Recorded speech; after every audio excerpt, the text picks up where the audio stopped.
Madras presidency में 1822 के आसपास एक ब्रिटिश गवर्नर था। नाम था उसका सर थॉमस मुनरो। उसने पूरे दक्षिण भारत में जो भी वहाँ के पारंपरिक गुरुकुल थे उसमें एक सर्वे करवाया था। उसमें एक तथ्य ये भी निकल करके आया था कि उन गुरुकुलों के कई जिलों में ब्राह्मण छात्रों की जो संख्या थी वो 8% से भी कम थी। बाकी छात्रों में क्षत्रिय भी थे, शूद्र भी थे, वैश्य भी थे।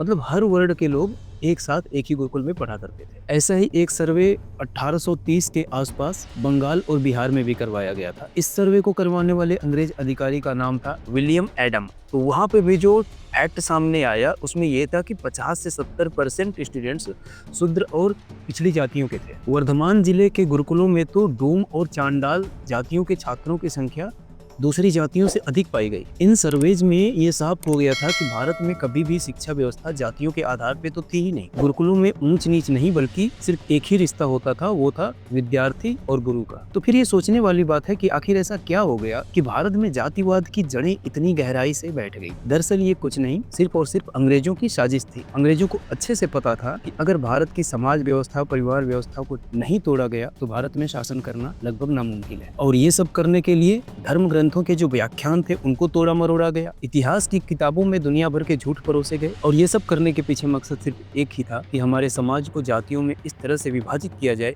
कि एक वर्ग दूसरे वर्ग को देखना तक ना चाहे। पूरा समाज अगड़ी पिछड़ी ऊंच नीच के जाल में फंस करके आपस में लड़ता रहे और अंग्रेज अपना आसानी से शासन चला सके। शुरुआत में ये आंकड़े जो मैंने बताए वो आप गूगल पे या फिर किसी भी AI बोर्ड से जाकर के कंफर्म कर सकते हैं। जय हिंद।